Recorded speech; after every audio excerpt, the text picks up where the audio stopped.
Welcome to Level with Emily Reese. This is music by Oleksy Lazowchuk for Horizon Forbidden West. The game isn't out yet. The soundtrack isn't out yet.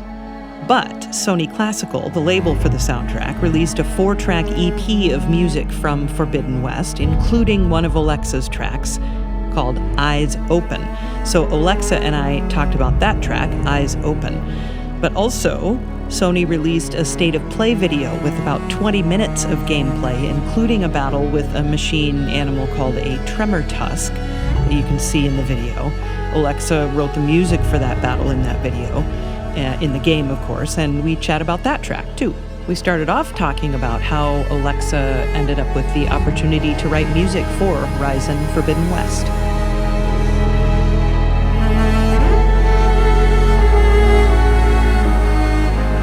Yeah, I mean, it was a little bit of a process.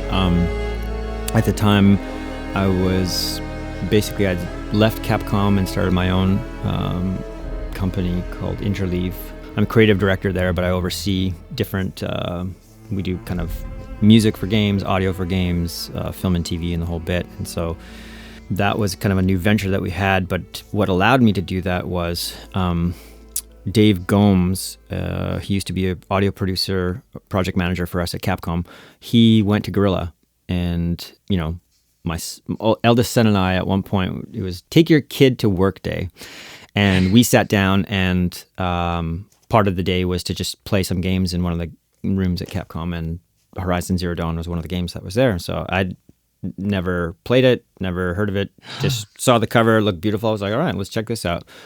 Put it in, watched the first, bit of intro cinematics to the whole setup of story of Aloy, and I was just really drawn in by this beautiful world and this beautiful music, and I was like, I got to figure out a way to work on this project, or not this project, but just work with this team, because what the world that they were creating was really beautiful. And so time went on. Eventually, Dave went to Guerrilla. I heard through the grapevine, and then I just reached out to him and just said, hey, I don't know what Guerrilla's next project is, but I'd love to be considered, to have a chance to pitch or audition for something. And he replied back and said, actually, the team is looking for adding somebody to the team, and we're auditioning a bunch of different people and trying to find the right fit, and would you like to do a test? And so I ended up doing 2 pieces for that test. One was, if you were to come up with a new theme building on the original one, what would your take be on that? And then the second was to create a piece for an underwater scene, where Aloy is underwater. So I just dove right in, kind of really ingested like all about the soundtrack and the game, really got a sense of what fans loved from the first game, particularly the soundtrack, how they connected emotionally with Aloy and that journey that she went on, and just really immersed myself in that world. And then I just set it aside and did what I always do. I just went with my intuition and wrote what I felt, And I was lucky enough that the Guerrilla team and the composers actually, it resonated with them, and that they thought it was a good fit. And then basically we met in Amsterdam for kind of an initial meetup, bring back the band from the original crew, and then add me, and we all got along really well, and it's been a blast ever since.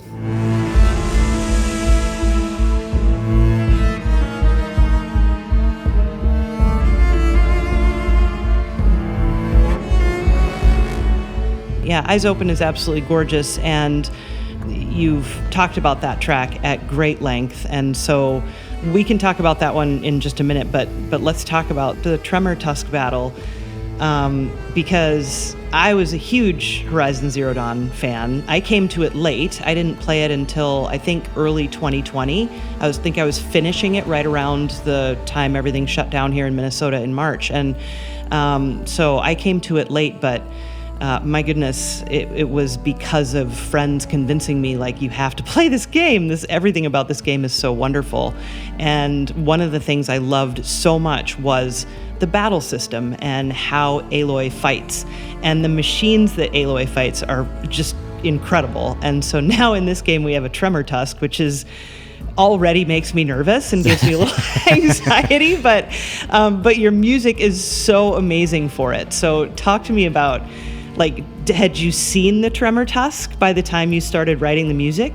Yeah, so two things. A, it's an awesome creature to battle, which is cool because it's you really get this sense of two dimensions of scale. You have Aloy, who is her character and what she's able to accomplish, and then you have this giant mammoth of a Tremor Tusk that you have to essentially get past and figure out how to take down. So I like that fact that there was this personal sense of scale of, David and Goliath in terms of Aloy, but also the fact that I had to also represent the threat and intensity of this Tremor Tusk as well, because it's a battle and you want to feel threat, but you also want to feel like you have the potential, to overcome it. So, I did 2 trips to Amsterdam before COVID, and so had a chance to see some of the concept art before and some of the initial playthroughs, and then I was sent footage afterwards of the battle, like a gameplay capture of the battle itself. So, which is really important to me because for me, when I approach battles or cinematics or just game music in general, I really value that first encounter with the material, particularly when I sit down to write and come up with ideas. I literally put up a mic, have the keyboard or guitar or whatever instrument that I want to do in front of me that I sense is going to be appropriate for it. And then on the first watch, I'll press record. And usually what comes out is 75% of the time, most of it is there. Most of my kind of work is very improvisatory in that sense that it's real time for me in terms of what comes out. It's just like a jazz musician, it's kind of in real time and you adapt.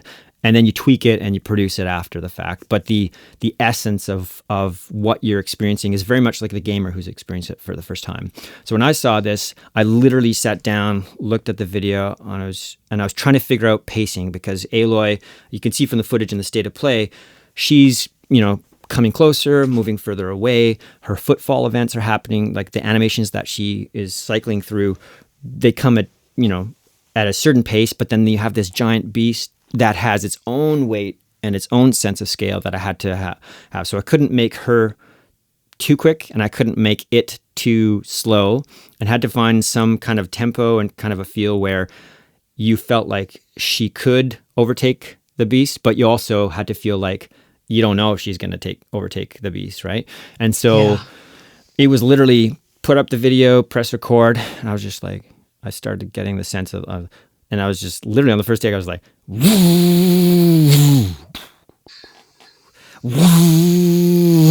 I'm just watching in real time. And I was like,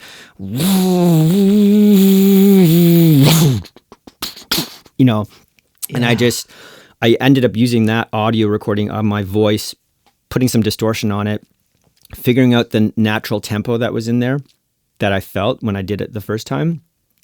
Because when you're scoring it to picture, meaning the first time that you're looking at the gameplay footage and the kind of the pacing of it, you're kind of adjusting in real time, right? So if it's a battle that lasts whatever, a minute, 3 minutes, or whatever, you're kind of making these micro adjustments, just like a musician would, or a conductor would. You're kind of changing as you go. And usually when we're working and recording, you have to have a grid that you can then line up notes, quantize, lock in things so that when you do recordings, you have some plumb line, right? But in this case, over time, it started to gel together and it started to find that pocket.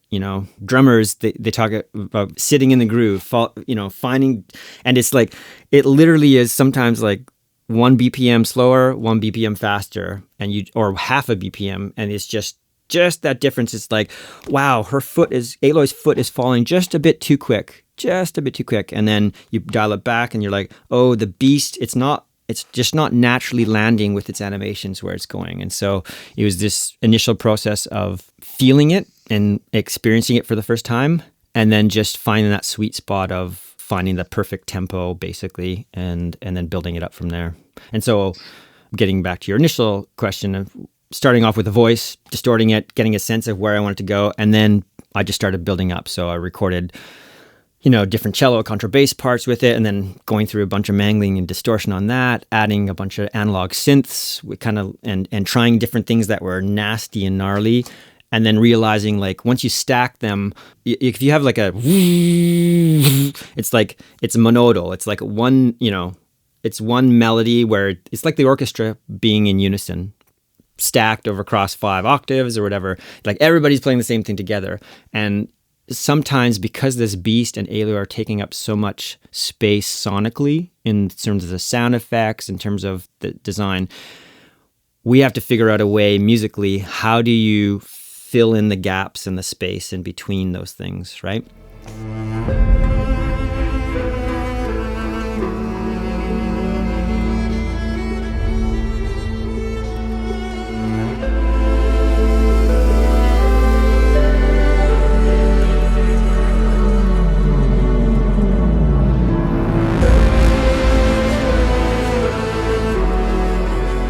I want to know about, working with voice, because I know that you do that in this game, right? But on other tracks than what we're talking about today.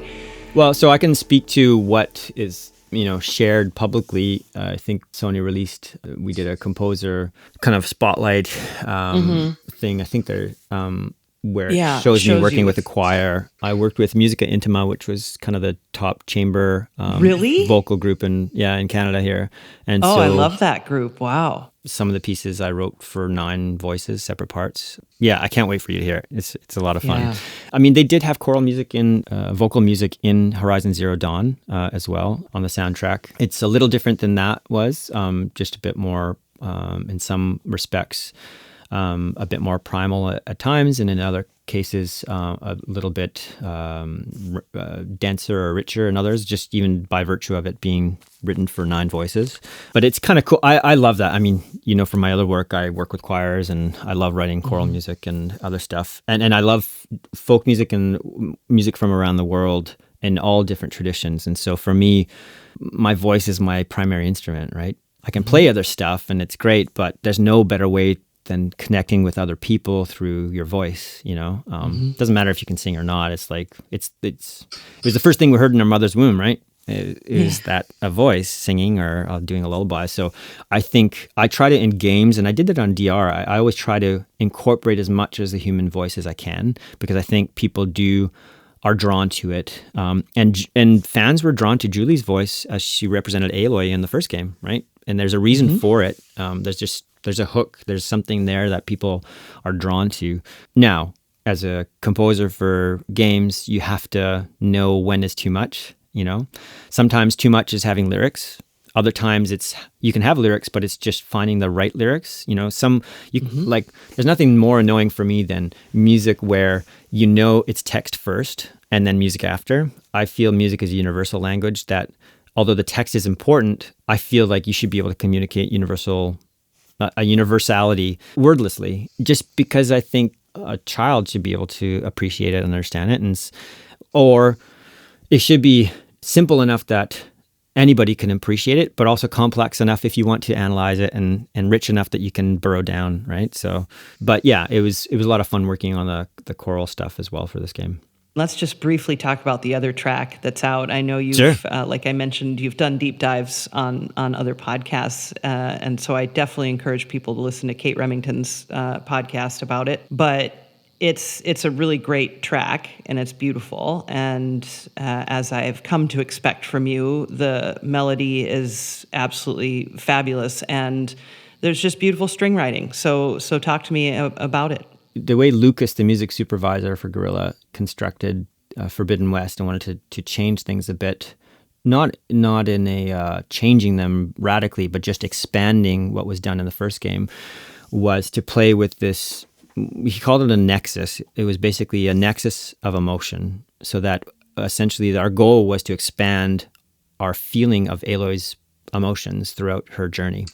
And so started off with the idea of having like a pizza pie in different slices, and each slice represented a different emotion, a human emotion that was shared universally. So anger, sadness, calm, enraged, or whatever the human emotion was. And he would get all the composers on the team to write music for different emotions.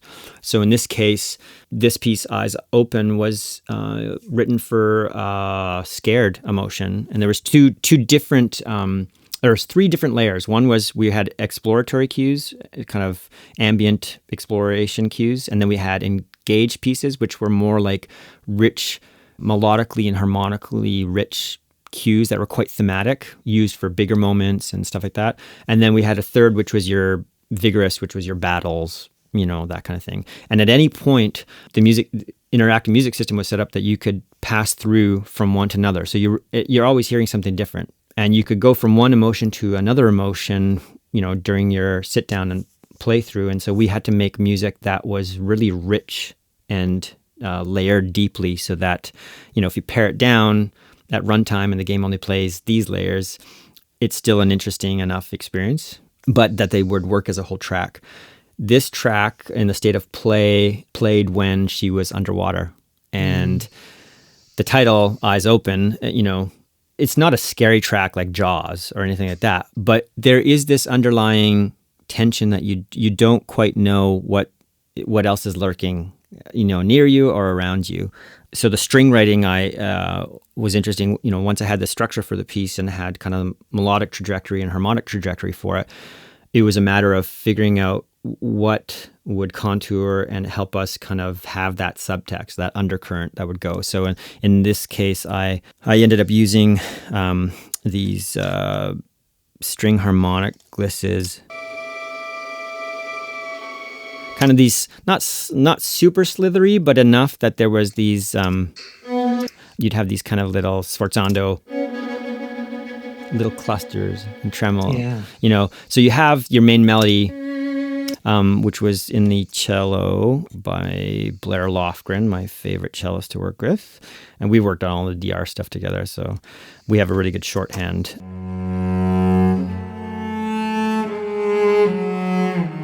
You have this kind of, it's not neutral, there's something not totally right. And then you have the violas that kind of echoes it. This back Marco Polo back and forth kind of, question and answer, interspersed with these harmonics and these different kind of textural things that come in and out. You hear also these sidestepping kind of analog synths, again, because we always want to have this mixture of organic and synthetic stuff, right? You have this synthetic sub bass going on. You'll hear it on your podcast, but not over the... Anyways, there's this interplay of things going on, and eventually there's a trajectory, melodically, harmonically, where the piece is just starting to build and unravel and unravel and unravel. And so the way that it was structured was there was a part A, part B, and part C of the cue, so that at any point, regardless of where the piece plays, there's enough material to, if you look back from back to front, or if you start in the middle or at the end, there's enough elements from each of the other parts that it can still work and mix and match. And for me, the string writing was a lot of fun because it was, I got to do counterpoint writing, but ultimately you could pare it down to just, again, you could sing it. Dun, dun, dun, dun, dun.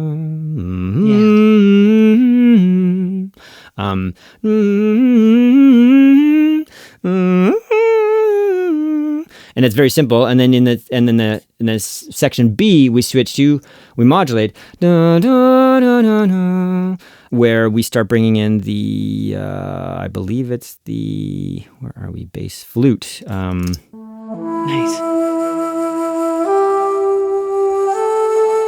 Like instead of the viola, now I have the bass flute essentially responding to the cello that's doing this, and I'm starting to bring in a bit more of a pulse. So I have these kind of different synthetic pulses that are coming in. And again, it's like as you modulate in a key in a different section, you also want to introduce new layers and get rid of other ones. Just like traditional orchestration or arranging. The difference is you're working not only with organic instruments and timbre, you're working with synthetic things. So you have a pretty wide range of levers that you can pull, and it just builds and builds. In the middle section, there's this dun, dun, dun, dun, dun, dun, dun, dun, dun, dun, it's just this like tension building. Like, when are we ever going to leave this this root note and like have this ending thing, and it climaxes dun, dun, with the bass flute again.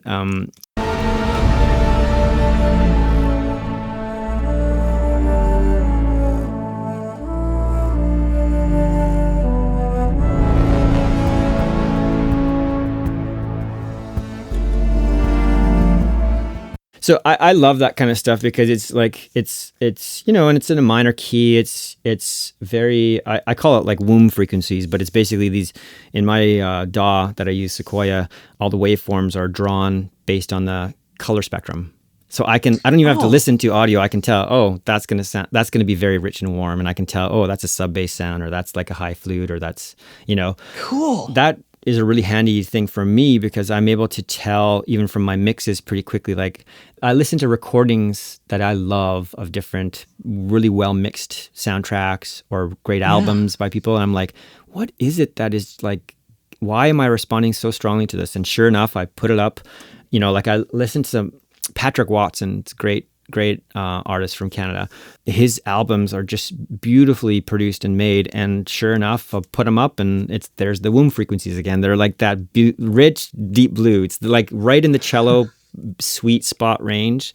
The difference with Horizon is that we extend it. So Joris de Man, the original composer, one of the original composers from Zero Dawn, what he did that was really brilliant was he added this synth sub bass to extend the range of your string octet or quintet on the low end, and then also added on the top end the contrabass flute, but played in a way and mixed in a way where you hear a lot of the that kind of stuff of it, but you hear the low resonance as well. So you have this big gap in the middle for what? Well, for the blue spectrum, right? And so that's the rich spectrum where all the melodies and lovely harmonies usually sit. So for me, like this middle section, part B, it's not only that it's melodically a bit more modal and easier to relate to. It's not complex harmonies and stuff. It's more, but it's also that we get this feeling of safety a bit more, right? The layers, the textures that are going on are consonant with harmonically this simplification, and so your triads lock in. It's a soothing thing, and then we build up the tension again, right? So then right after that, we pick it up again with dun, dun, dun, but now it's with a pulse. So you have the hammered piano.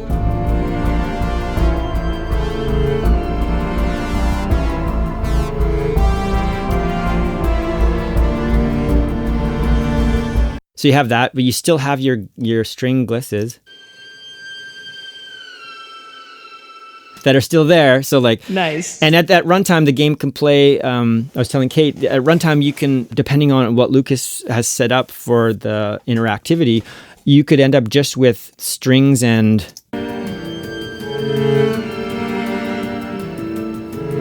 or just, you could even literally just have hammered piano and. So you get a sense harmonically where the piece is going. Yeah. But it's just you see the scene in a completely different way. So that's kind of exciting as a composer for interactive media. You get to, like, gamers, as they play the game and how they play the game ultimately affects the soundtrack that comes out, right? Yes. So it's a very rewarding and rich experience, not only as a creator, but also as a listener to the game remixes that they do by playing the games, Yeah. yeah. It's kind of cool that way.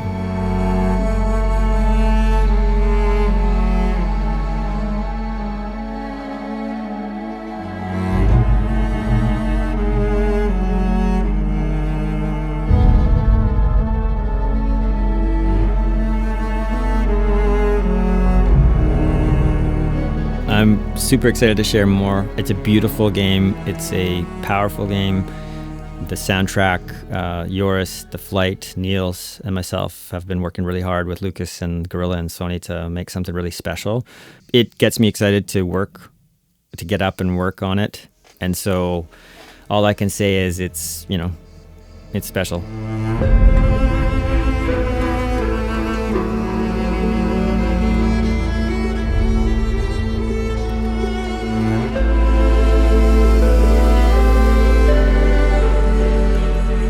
I know that you play a ton of instruments.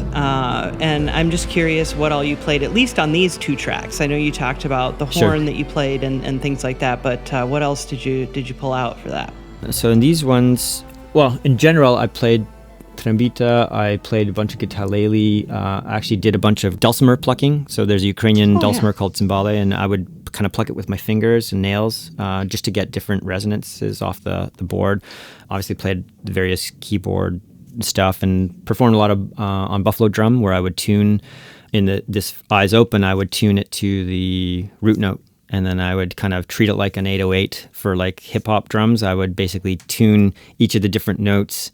I'd resample and pitch them afterwards to hit. So, and I got to tell you, the buffalo drum is one of the baddest organic 808 sounds that, like, especially when you drop it and resample it another, repitching it another lower octaves, because you get to hear all these beautiful overtones that you wouldn't hear necessarily with a synthetic 808 and stuff. Yeah, a bunch of other stuff. I played Ukrainian flutes called sopilkas. They're wooden flutes that have a whole range of like contrabass to piccolo of them. I'm trying to see what else here. I don't know. I just, honestly, the way I look at projects as an excuse to get stuff off Craigslist or hire, buy stuff or rent stuff. So I had a friend who, she plays the concert harp. She had like an English 40 string or 50 string harp, and I just bored it and had like 3 weeks with it, where I just had I could tune it how I wanted to, which was awesome. I could use different mallets on it, so I would have this harp and I would kind of like finger different clusters, harmonic clusters, and then just kind of create patterns and textures out of it. And other times I would bow it and do things. So it's kind of like a lab. I try to work with organic sources now and then kind of decimate them and abstract them, or granularize them after the fact. Kind of just work with what you got. And for me, it always starts with the voice first, right? So.